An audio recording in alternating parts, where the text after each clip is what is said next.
Actually आपको मेरे पास mail नहीं है, इसलिए मैं आपको सेंड नहीं किया। ठीक है, अभी दे देना, आपको सेंड कर दूंगा। ठीक है, तो जैसे फोटोशॉप है, ठीक है, तो हम लोग जैसे कुछ फोटोशॉप ओपन करते हैं तो एक वेलकम स्क्रीन ऐसे आता है। ठीक है, हम लोग जो रिसेंट वर्क किए होते हैं वो यहाँ पे शो होते जाता है। जैसे आप फोटोशॉप ओपन किए, यहाँ पे ब्लैंक रहा होगा स्टार्टिंग में, है ना, तो वेलकम यहाँ पे बड़ा सा लिखा होगा, है ना। जब जैसे जैसे हम लोग यहाँ पे वर्क करना चालू करते हैं, लिमिटेड रहता है, पुराने हट जाते हैं। उसके बाद यहाँ पे जैसे नया ऐड करूँगा तो ये वाला हट जाएगा। ठीक है, कुछ लिमिटेड रिसेंट वर्क यहाँ पे ऐड होते जाते हैं। ठीक, उसके बाद यहाँ पे क्रिएट न्यू का ऑप्शन दिया है और एक ओपन का ऑप्शन दिया है, ये तो पता ही होगा। क्रिएट न्यू से हम लोग नया कैनवास वगैरह क्रिएट करते हैं। ठीक है, ओपन से क्या होता है, जो हम लोग फाइल सेव करके रखे हैं, पीएसडी फाइल होता है ना, फोटोशॉप डॉक्यूमेंट करके, वो हम लोग सेव करके जो रखते हैं बाद में काम करने के लिए, या फिर जैसे कि मैं ये वर्क किया था कलर करेक्शन का। ठीक है, ये कुछ पहले ऐसा था, देन उसको कलर करेक्शन करने के बाद कुछ ये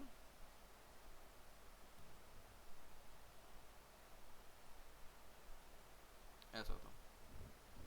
ठीक है, तो अब मैं इसमें और भी आगे वर्क करना चाहता हूँ, उसके लिए मैं पीएसडी फाइल में सेव करके रखूँगा। अब कैसे सेव करता हूँ बताऊँगा मैं। ठीक है, तुम लोग यहाँ से डायरेक्ट किसी फाइल या इमेज को मैं ओपन कर सकता हूँ। जैसे मैं ये डायरेक्ट एक इमेज ओपन कर सकता हूँ, लेकिन हम लोग ऐसा नहीं करते। क्यों नहीं करते वो रीज़न बताऊँगा, पहले मैं ये क्रिएट न्यू का ऑप्शन बता रहा हूँ। ठीक है, अब यहाँ पे क्रिएट न्यू में हम क्या कर, जो रिसेंट हम लोग जो कैनवास क्रिएट होते हैं वो यहाँ पे अवेलेबल होता है। अब कैनवास क्या होता है पता है आपको, जिस पे हम लोग कोई आर्ट वर्क करते हैं। ठीक है, यहाँ पे ये रिसेंट पे इसका विड्थ और हाइट हम लोग यहाँ से सेलेक्ट करते हैं। अगर कोई प्रीसेट्स बना के रखना है तो हम लोग यहाँ से सेव करके रख सकते हैं। देन यहाँ पे फोटोज़ के लिए वर्क करना, तो यहाँ पे बाय डिफ़ॉल्ट प्रीसेट्स हम लोग को मिल जाता है। फोटोज़ के लिए साइज़ चाहिए, लैंडस्केप पे चाहिए या पोर्ट्रेट पे चाहिए तो उसके लिए। ठीक है, प्रिंट मीडिया के लिए चाहिए तो जैसे कि A4 size, A5 size, A6 size, तो प्रीसेट्स यहाँ पे दिए हुए होंगे। इलस्ट्रेटर के लिए चाहिए, इलस्ट्रेशन के लिए, आर्ट इलस्ट्रेशन के लिए, तो फिर यहाँ पे प्रीसेट्स है। वेब के लिए चाहिए, वेबसाइट के लिए, तो यहाँ पे है। फ़ोन वगैरह के लिए चाहिए तो देखो फ़ोन के लिए यहाँ पे साइज़ अवेलेबल है। ठीक है, फिल्म एंड वीडियोस के लिए चाहिए तो यहाँ पे उसके साइज़ प्रीसेट्स दिए हुए हैं। ठीक है, अब यहाँ से हम लोग अपने अकॉर्डिंग भी साइज़ रख सकते हैं। ठीक है, अब यहाँ पे नेम है अनटाइटल 1, यहाँ पे हम लोग फाइल का नेम देते हैं। ठीक है, अब जैसे कि आज का क्लास फर्स्ट, तो यहाँ से मैं रख सकता हूँ। इसको मैं सेव करने के टाइम पे चेंज कर सकता हूँ। ठीक है, अब विड्थ और हाइट दोनों सेम है, तो एक क्या बनेगा, स्क्वायर बनेगा भी है ना। अगर मैं इसको चेंज कर देता हूँ 1000/1920 है। ठीक है, तो अब इसका ओरिएंटेशन अब मैं चेंज कर सकता हूँ। पहले क्या था, एक स्क्वायर था, एक स्क्वायर का ओरिएंटेशन चेंज नहीं होता, उसको घुमाऊंगा तो स्क्वायर ही रहेगा वो, है ना। तो अब इसका मैं ओरिएंटेशन चेंज कर अभी पोर्ट्रेट में सेलेक्टेड है, देखो ओरिएंटेशन पोर्ट्रेट में। अगर मैं इसको क्रिएट करता हूँ तो ये कुछ ऐसा पोर्ट्रेट बनेगा। और अगर मैं यहाँ पे हॉरिजॉन्टल पे रखूँगा तो फिर वैसे ही हॉरिजॉन्टल पे होगा। ठीक है, अब देखो यहाँ पे एक पिक्सल सेलेक्टेड है। अब ये पिक्सल्स क्या होता है पता है आपको, क्या होता है?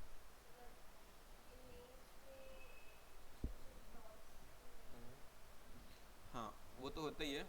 वो मतलब होता है क्या पिक्सल डॉट्स? हाँ, वो भी होता है।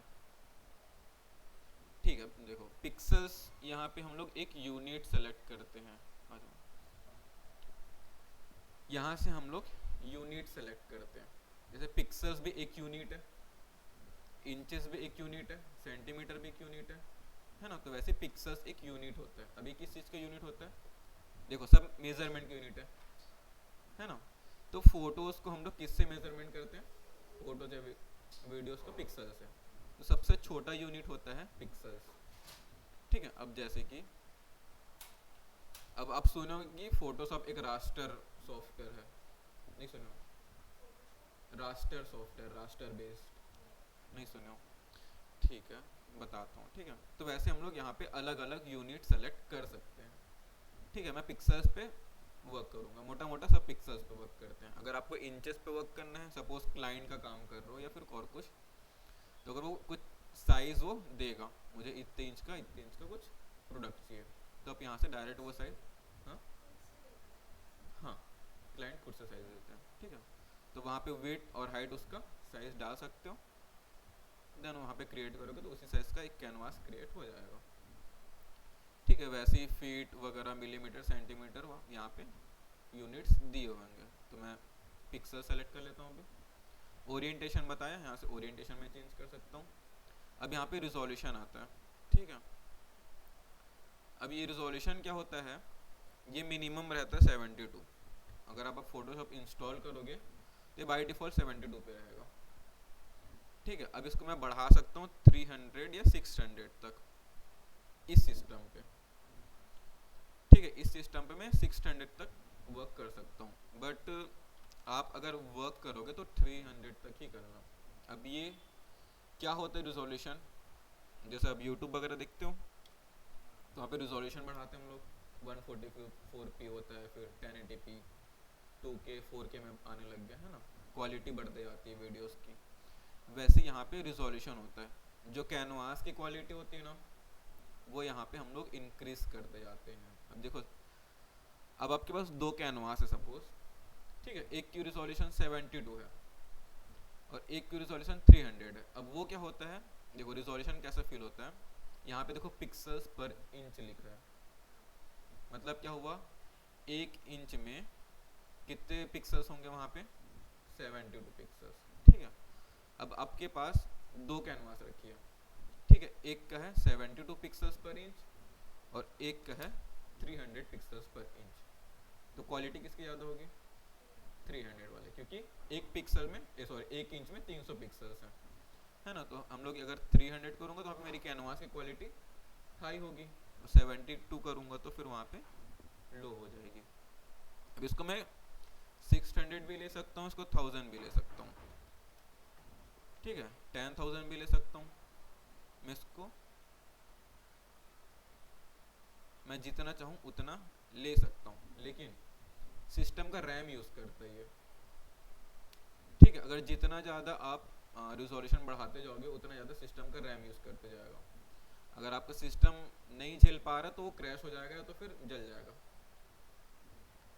ठीक है। तो हम लोग इसको मैक्स 300 तक ही रख सकते हैं। अब यहाँ पे पिक्सल पर इंच और सेंटीमीटर पर इंच, पिक्सल्स पर सेंटीमीटर भी रख सकते हैं, बट बाय डिफॉल्ट पिक्सल्स पर इंच पे ही वर्क किया जाता है, ठीक है।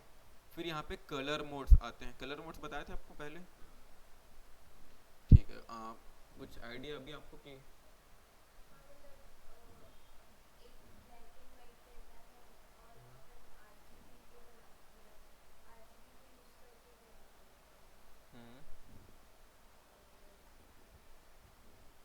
और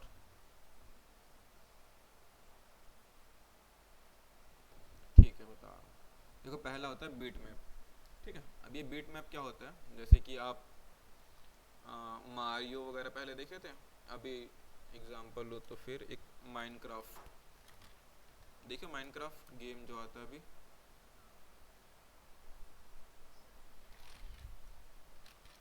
या तो यहाँ पे बीट मैप ही लिखता हूँ। देखो कुछ ऐसा आर्ट वर्क होता है, या पुराने गेम वगैरह जब हम लोग खेलते थे तो कुछ ऐसे ही रहता था वो, है ना। या फिर अगर मैं दिखाऊं तो कुछ ऐसा एक आर्ट वर्क जो रेडी होता है ना, ये तो नहीं बोल सकते बट ऐसे टाइप के पुराने गेम्स वगैरह ऐसे ही रहते थे। ये एक एक पिक्सल्स पे हम लोग कलर फिल करके बनाते हैं, जैसे एक एक पिक्सल पे ही कलर फिल होता है, ठीक है। तो इसको ये बीट मैप से ही रेडी होता है, अब यूज़ नहीं होता इसका, क्योंकि RGB से ही सारी चीज़ें हम लोग बना सकते हैं अब, ठीक है। पुराने टाइम पे क्या होता था, हम लोग ऐसे एक एक पिक्सल्स पे हम लोग कलर फिल करके आर्ट वर्क रेडी करते थे, ठीक है। तो बीट मैप का यूज़ यहाँ पे उस टाइप के पिक्सल्स के लिए, मतलब आर्ट वर्क के लिए यूज़ होता है, ठीक है। देन यहाँ पे ग्रे स्केल आता है। अब जैसे कि ग्रे स्केल क्या होता है, एक सिर्फ ग्रे कलर पे ही वर्क करता है। अगर मैं यहाँ पे कोई कलर भी सेलेक्ट कर लूँ, ठीक है, फिर भी ये ग्रे कलर पे ही आर्ट वर्क अपना क्रिएट करेगा। अब ये क्या होता है, जैसे कि अगर मैं यहाँ पे ओपन करता हूँ ग्रे स्केल सेलेक्टर, ठीक है, देखो ये white colour to black colour पे ही वर्क करता है। अब वाइट कलर से ब्लैक कलर के बीच का कलर कौन सा है, ग्रे कलर है, सारे शेड्स अलग अलग है बाकी, लेकिन सब ग्रे ही कलर है ना। तो ये सारे ग्रे कलर पे ही वर्क करेंगे, उसके अलावा और कोई भी कलर पे ये काम नहीं करेगा, ठीक है।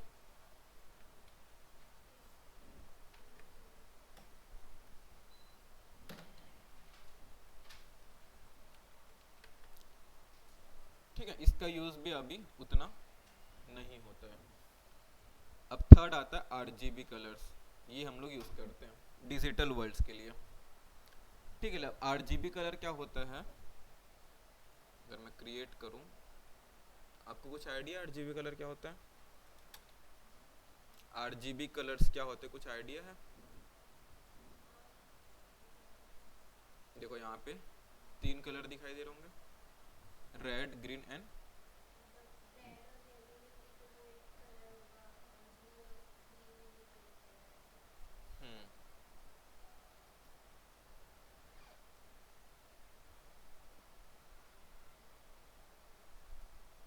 देखो यहाँ पे 3 कलर है, रेड ग्रीन एंड ब्लू। तो जैसा आप बोल रहे थे कि रेड कलर है, रेड और ब्लू को हम लोग मिक्स करते हैं तो फिर एक मैजेंटा कलर बनता है, ब्लू और ग्रीन को मिक्स करते हैं तो फिर एक सैन कलर बनता है, ग्रीन और रेड को मिक्स करते हैं तो फिर एक येलो कलर बनता है, ठीक है। और हम लोग यह तीनों कलर या फिर किसी भी कलर को हम लोग मिक्स करते हैं तो एक लास्ट में वाइट कलर बनता है, ठीक है। बट हम लोग ये जो RGB कलर है वो सिर्फ डिजिटल वर्ल्ड के लिए यूज होगा, प्रिंटिंग मीडिया के लिए हम लोग कभी बनाएंगे तो RGB कलर यहाँ से सेलेक्ट नहीं करेंगे, यहाँ से RGB कलर बाय डिफॉल्ट ये सेलेक्ट रहता है। लेकिन कभी प्रिंटिंग के लिए कुछ चीज़ें हम लोग को बनानी है ना, तो RGB कलर हम लोग सेलेक्ट नहीं करेंगे। अब क्यों नहीं करेंगे,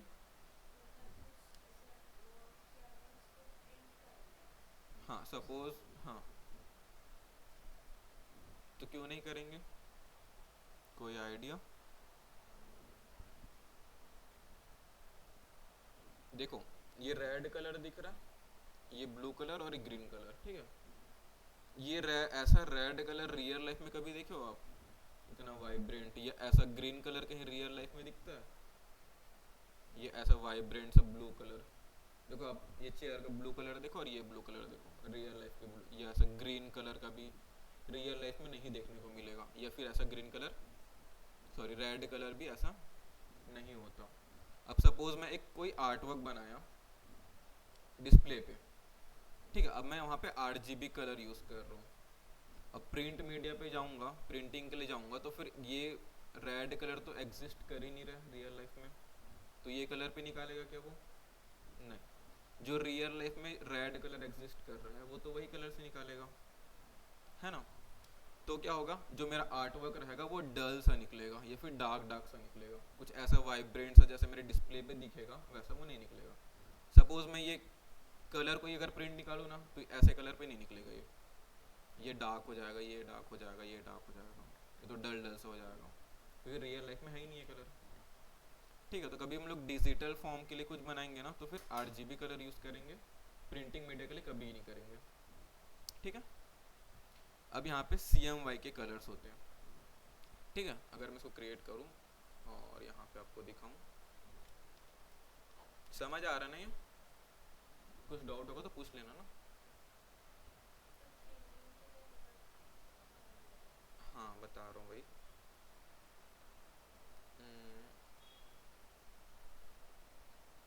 अब यहाँ पे देखो ये RGB कलर था और ये CMY के कलर है, ठीक है। अब हम लोग कभी भी प्रिंटिंग के लिए बनाएंगे ना तो यहाँ CMY के कलर सेलेक्ट करेंगे, जस्ट नीचे वाला कलर होता है उसका, यहाँ से क्रिएट करूँगा तो यहाँ पे RGB के नीचे CMY के कलर होता है, ठीक है। इसका देखो C मतलब cyan, magenta, yellow and black, ठीक है, ये रियल लाइफ के कलर्स होते हैं।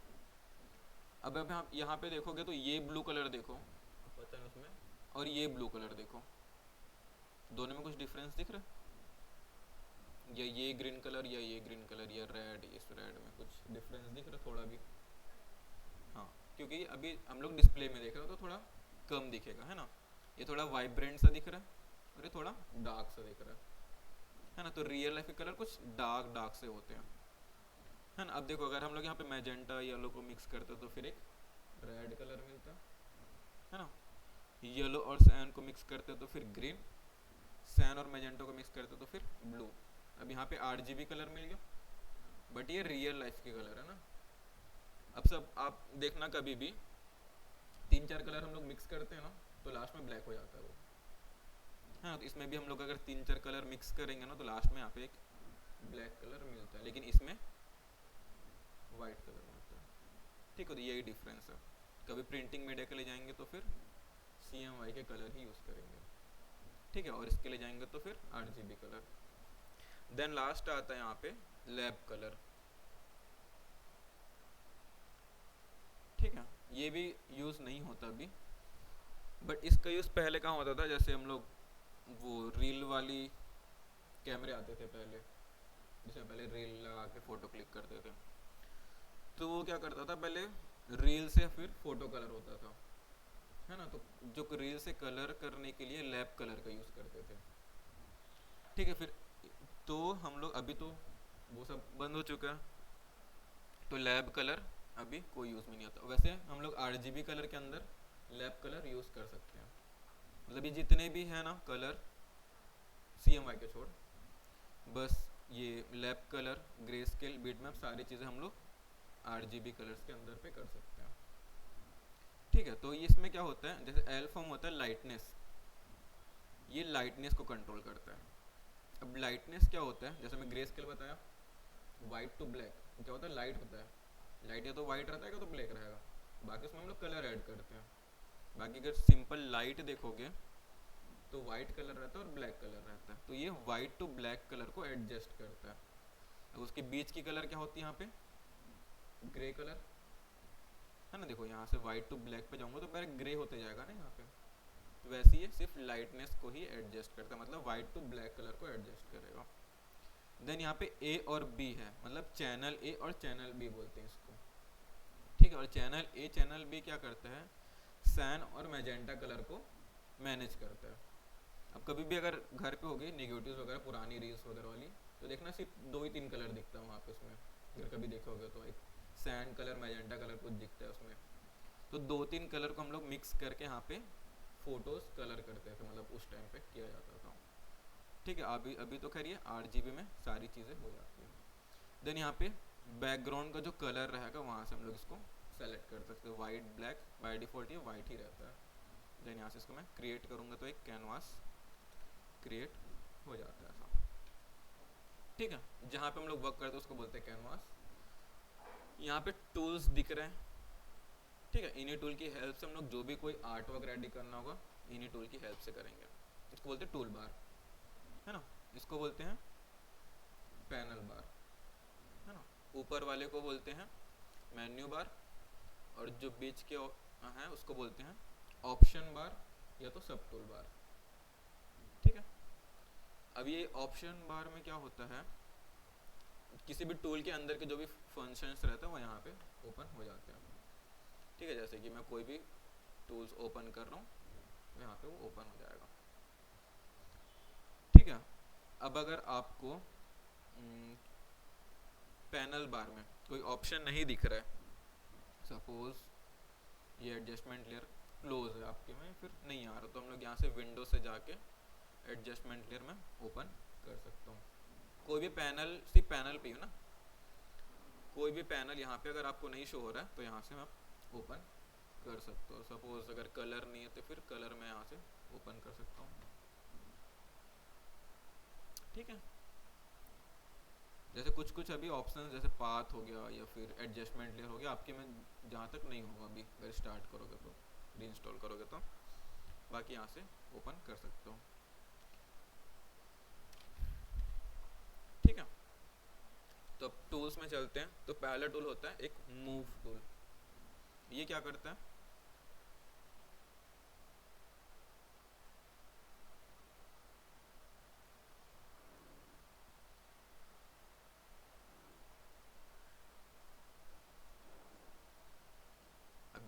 ऑब्जेक्ट है, इसका शॉर्टकट वी होता है ना, शॉर्टकट याद रखते जाना बस, इसका शॉर्टकट होता है वी मूव टूल का। हाँ ठीक है। अब ये क्या करता है, कोई भी ऑब्जेक्ट या कोई इमेज होता है उसको सिंपल मूव करने का काम करता है। ठीक है। अब यहाँ पे पॉइंट्स दिख रहे हैं, उसको बोलते हैं एंकर पॉइंट्स, एंकर पॉइंट्स। हाँ ठीक है। अब यहाँ से उसको मैं रिसाइज कर सकता हूँ, तो पता ही होगा यहाँ से मैं रिसाइज कर सकता हूँ। ठीक है। अब क्या होता है, इसको भी कब जब भी रिसाइज करूँगा ये यूनिफॉर्म होगा, चारों साइड से एक साथ हो रहा है। अगर इसको यूनिफॉर्म नहीं करना है तो मैं शिफ्ट प्रेस करके एक साइड करूँगा तो देखो अब ये यूनिफॉर्म नहीं हो रहा है। अगर मैं शिफ्ट छोड़ देता हूँ तो ये अब यूनिफॉर्म हो रहा है। ठीक है। यहाँ से कुछ ऐसा, इसको राइट क्लिक करूँगा तो ये यहाँ पे सेट हो जाएगा उसी जगह पे। देन इसको फिर से अगर मूव करना तो मैं कर सकता हूँ। ठीक है। अब फिर से इसको एडजस्ट करना तो फिर से यहाँ से मैं कर सकता हूँ, लेकिन कभी कभी ये ऑप्शन नहीं आता, मतलब कभी कभी आता, सॉरी मोस्टली टाइम नहीं आता। तो उसके लिए क्या होता है, कंट्रोल टी है ना, क्या होता है कंट्रोल टी से, कंट्रोल टी से ट्रांसफॉर्म हम लोग ओपन कर सकते हैं।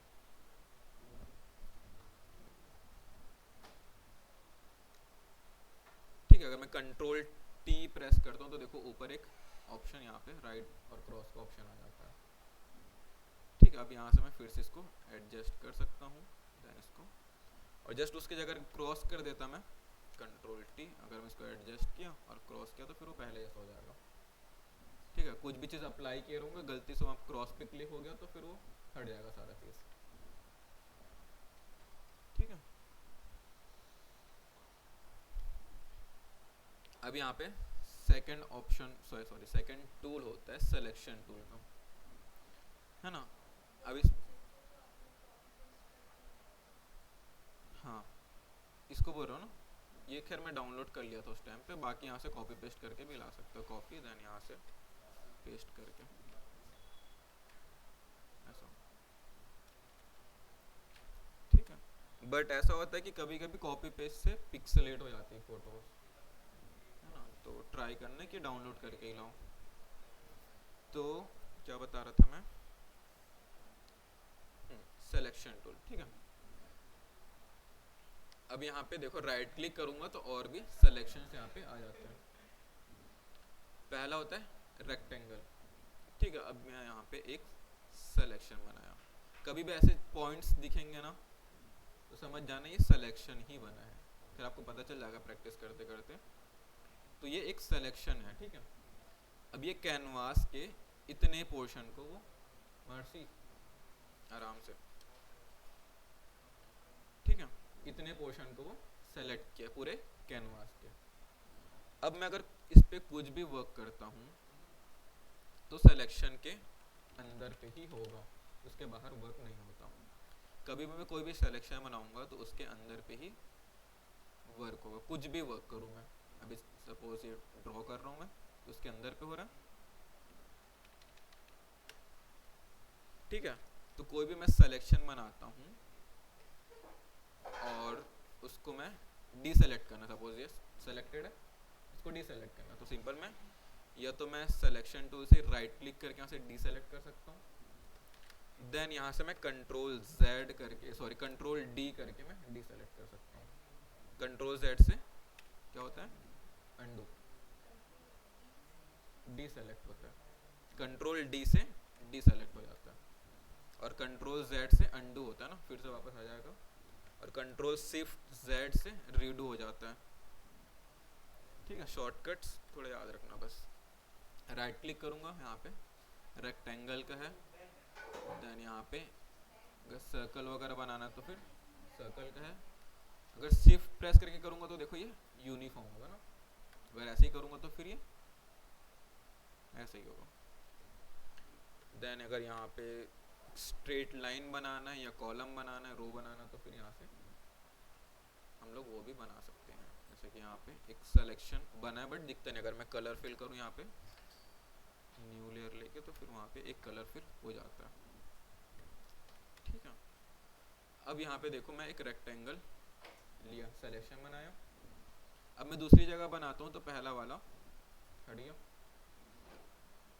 ठीक है, अब मुझे बहुत सारे सिलेक्शन चाहिए, मल्टीपल सिलेक्शन चाहिए, तो फिर मैं क्या करूँगा, यहाँ पे ऊपर में एक ऑप्शन दिख रहा है ना, पहला जो सिंगल मैं बना रहा हूँ पहला सेलेक्ट है। अब दूसरा ऐड का ऑप्शन होता है। ठीक है, अगर मैं ऐड करना चाहूँ तो अभी देखो ये सिलेक्शन में ऐड कर सकता हूँ। अब मैं यहाँ से भी ऐड कर सकता हूँ उसको।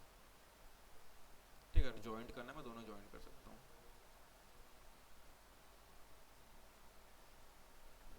ठीक, अब थर्ड होता है सब्सट्रैक्ट का। अगर हटाना है तो फिर मैं सिंपल यहाँ से कुछ इसको सब्सट्रैक्ट कर सकता हूँ,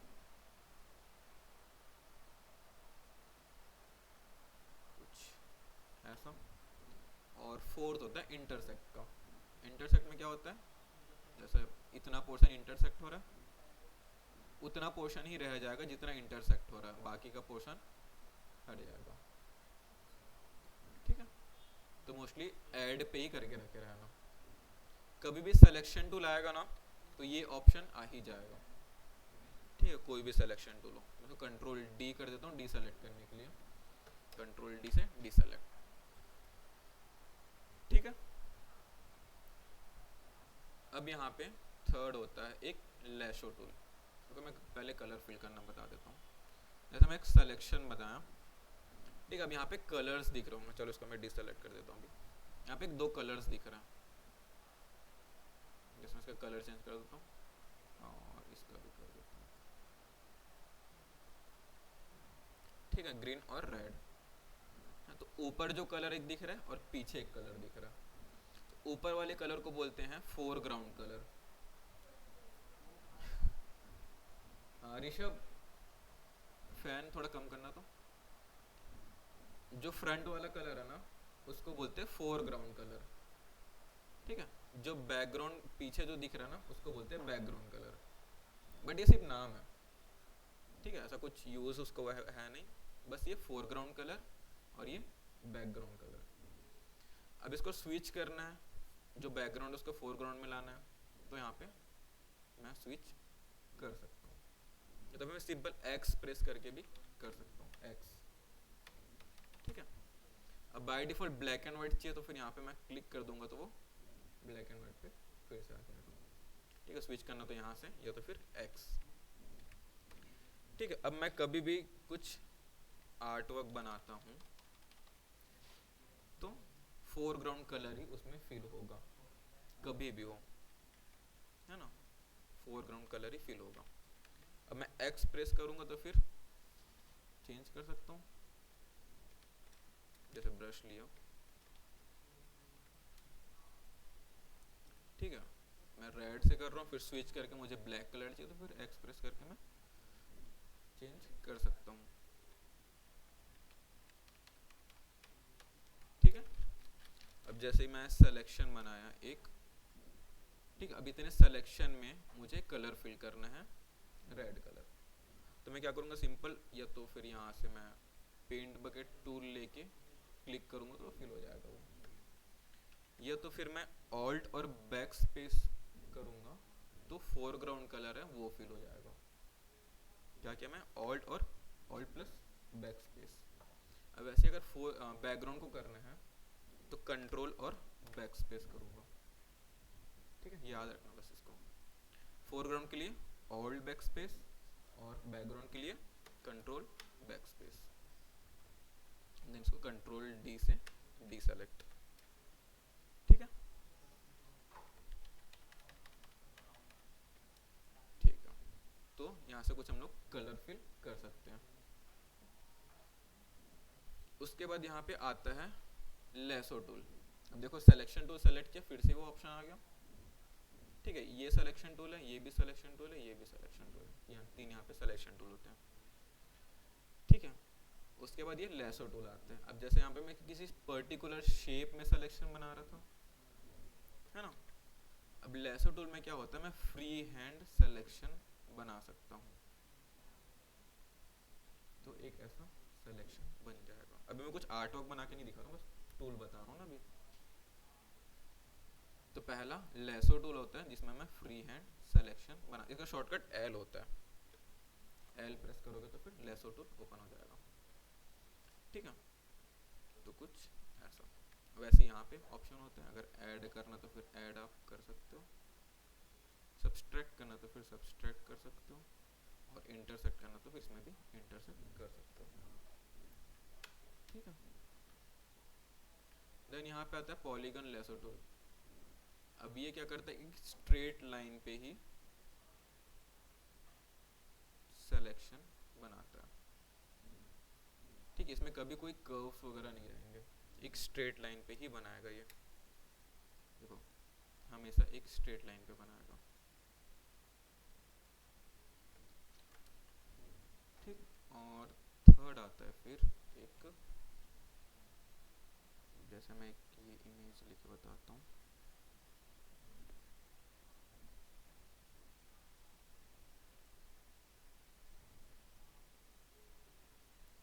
ठीक है, अब यहाँ पे थर्ड आता है मैग्नेटिक लेसो टूल। ये भी सिलेक्शन ही है, बट ये क्या करता है अपने खुद से, ये जैसे मैं यहाँ पे देखो कुछ प्रेस नहीं किया हूँ, जस्ट मूव कर रहा हूँ, देन वो सिलेक्शन करते जा रहा है। ठीक है, मैं क्लिक करके मैं चेंज भी कर सकता हूँ।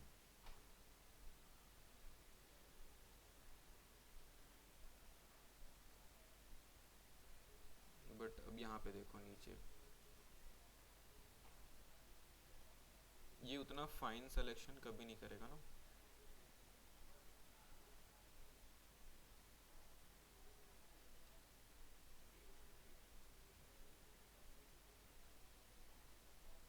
ठीक है, जस्ट यहाँ पे एंड किया तो एक सिलेक्शन वो बना लिया। बट देखो यहाँ पे नीचे इधर से सिलेक्शन बनाया है और यहाँ पे छोड़ दिया, यहाँ पे भी, और बस, है ना। अब ये वर्क कैसे करता है, ये करता है कलर कॉन्ट्रास्ट पे।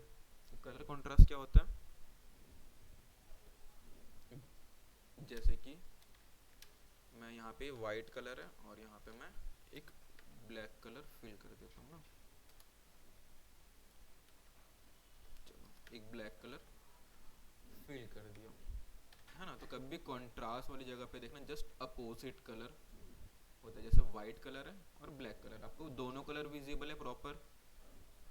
अगर मैं वाइट कलर के बैकग्राउंड में किसी ब्लैक कलर का आर्ट वर्क बनाऊँ तो वाइट कलर भी प्रॉपर विजिबल रहेगा बैकग्राउंड में, और जो आर्ट वर्क रहेगा मेरा वो भी प्रॉपर विजिबल रहेगा, मतलब कॉन्ट्रास्ट जनरेट होगा वहाँ पे। कोई दोनों कलर ब्लेंड हो रहा है क्या, नहीं हो रहा। तो अगर मैं कोई सिलेक्शन टूल है वो इसको इजिली सेलेक्ट कर सकता है, डिटेक्ट कर सकता है इसको। वैसे यहाँ पे देखो कलर कॉन्ट्रास्ट जनरेट हो रहा था, सॉरी, यहाँ पे कलर कॉन्ट्रास्ट जनरेट हो रहा था, है ना। पीछे का चीज़ विजिबल है, आराम से देख सकते हैं, और सामने वाला चीज़ जो ऑब्जेक्ट है उसको भी हम लोग डिटेक्ट कर। बट यहाँ पे क्या हो रहा था देखो, ब्लेंड था ये कलर और ये कलर, उसको वो डिटेक्ट नहीं कर पाया। ठीक है, तो ये हाई कॉन्ट्रास्ट वाली जगह पे ही बस वर्क करेगा अच्छे से, बाकी ऐसे नहीं करेगा। आपका वैसे कौन कौन सा टूल हुआ था उस टाइम पे, हो गया था पेन टूल वगैरह, पेन टूल, पेन टूल नहीं हुआ था। ओके, ठीक है। मतलब सिर्फ 3 ही टूल हुआ था। ओके, कलर थ्योरी वगैरह।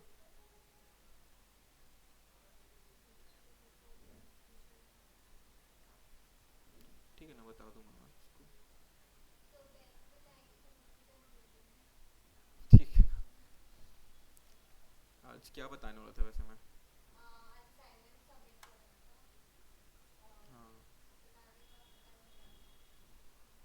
हाँ, वेक्टर आर्ट वगैरह भी तो नहीं बताया था तुम लोग को मैं। ठीक है ना, बता दूंगा। तो ये समझ आया, लेसो टूल फ्री हैंड हम लोग सिलेक्शन बना सकते हैं पॉलीगन से एक स्ट्रेट लाइन पे, और या मैग्नेटिक से वो अपने अकॉर्डिंग वो सिलेक्शन कर दिया। बट यहाँ पे भी वही ऑप्शंस यहाँ पे अवेलेबल होते हैं। अब यहाँ पे एक लैशो टूल है, ये भी सिलेक्शन टूल ही है ना, sorry quick selection tool, lasso tool ये। ठीक है, क्विक सिलेक्शन टूल से क्या होता है, अब जैसे मैं फिर से ये लेयर सेलेक्ट किया, देन अब इसको मैं सिंपल ड्रैग करते जाऊंगा तो फिर वो ऑब्जेक्ट को सेलेक्ट कर लेगा।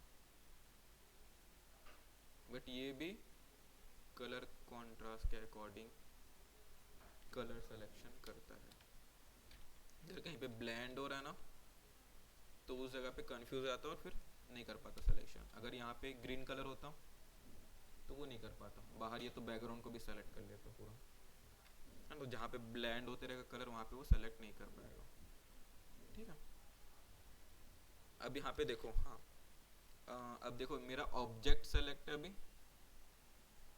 है ना, ऑब्जेक्ट छोड़ मुझे बाकी एरिया सेलेक्ट करना है। ऑब्जेक्ट छोड़ दूं मैं और बाकी एरिया सेलेक्ट करूं, तो उसके लिए क्या करना पड़ेगा, राइट क्लिक करूंगा, सेलेक्ट इनवर्स का ऑप्शन है, इसको क्लिक करूंगा तो देखो बॉर्डर पे भी सिलेक्शन आ गया, है ना। अब यहाँ से यहाँ तक एरिया सेलेक्ट था पहले, यहाँ से यहाँ तक या फिर यहाँ से यहाँ तक, है ना। अब ये जो एरिया पहले सेलेक्टेड था वो डीसेलेक्ट हो चुका है। मैं क्या बोला था, सेलेक्टेड एरिया पे हम सिर्फ वर्क होता, उसके बाहर वर्क नहीं होता करके दिखाया था। हम लोग कभी भी कोई सिलेक्शन बनाते हैं तो सिलेक्शन के अंदर ही वर्क होता है करके दिखा था, ब्लैक कलर फिल करके मैं। तो देखो मैं यहाँ पे कलर फिल करूँ तो हो रहा है क्या, नहीं हो रहा क्योंकि एरिया डीसेलेक्ट हो चुका है, और जो पहले डीसेलेक्ट था वो सेलेक्ट हो चुका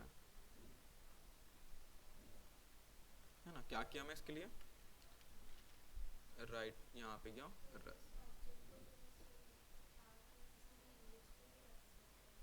हाँ अब देखो बाहर का एरिया,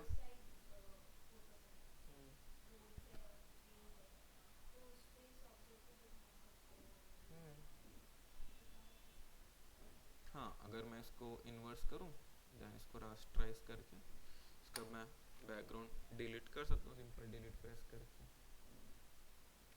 ठीक है, अब मैं यहाँ पे देखो, अगर यहाँ पे एक आइकन दिख रहा है छोटा सा, ये स्मार्ट ऑब्जेक्ट में ना, अभी देखो अगर यहाँ पे लिखा है स्मार्ट ऑब्जेक्ट, ठीक है, कभी भी स्मार्ट ऑब्जेक्ट में रहेगा ना आपको कोई भी टूल इसमें, मतलब सिलेक्शन छोड़ो बाकी और कोई भी, जैसे ब्रश टूल लेके आया यहाँ पे क्रॉस का ऑप्शन आ रहा है, यहाँ पे देखो क्रॉस का ऑप्शन, जैसे कोई भी टूल लेके आता हूँ यहाँ पे क्रॉस का ऑप्शन ही आएगा, जिसके लिए क्या करना पड़ता है, राइट क्लिक करूंगा, इसको रास्टराइज करना पड़ता है।